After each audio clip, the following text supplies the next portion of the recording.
समाजातील प्रत्येक घटकाच्या न्याय हक्कासाठी सदैव तत्पर नंदनगरी न्यूज, सत्य व न्यायाचा स्रोत। आपल्या जिल्ह्यातील प्रत्येक क्षणाची बातमी बघत रहा आपल्या नंदनगरी न्यूजवर आणि रहा अपडेट। अक्कलकुवा शहरालगत असलेल्या सोरापाडा येथील जैन दादावाडीत लाखोंची चोरी, चांदीचे 7 श्रीफळसह 5 दानपेटीतील रोकड लंपास, सुमारे 2 ते 2.5 लाख रुपये किमतीचा मुद्देमाल अज्ञात चोरट्यांनी केला लंपास। चोरट्यांना शोधण्याच्या पोलिसांसमोर मोठे आवाहन।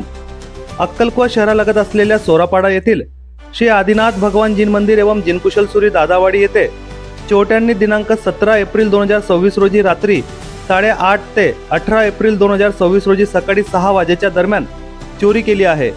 मंदिराच्या मागील असलेले मार्बलची जाळी तोडून चोरटे मंदिराच्या आत शिरले। यावेळी चोरट्याचे रक्त देखील तेथे पडलेले आहे।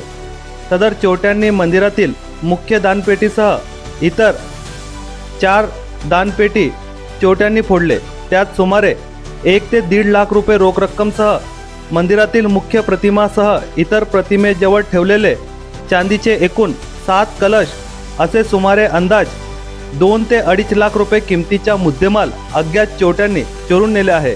याबाबत अक्कलकुवा पोलीस स्टेशन येथे सकाळी 6:15 वाजेच्या सुमारास घटनेची माहिती देण्यात आली होती। यावेळी सकाळी 8 वाजेच्या सुमारास पोलीस प्रशासन घटनास्थळी दाखल झाले। यावेळी पोलिसांनी पंचनामा केले।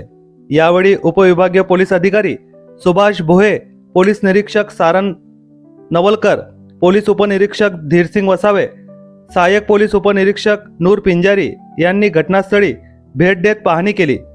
सदर श्वान पथकसह फोरेन्सिक विशेषज्ञ पथक घटनास्थळी दाखल झाले। श्वान हा मंदिराच्या मागील भागापर्यंत गेला।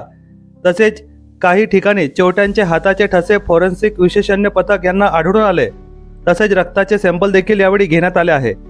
सदर याबाबत दादावाडी चॅरिटेबल ट्रस्टचे अध्यक्ष मांगीलाल जैन यांच्या फिर्यादीवरून अक्कलकुवा पोलीस ठाण्यात अज्ञात चोरट्याविरुद्ध गुन्हा दाखल करण्यात आला आहे।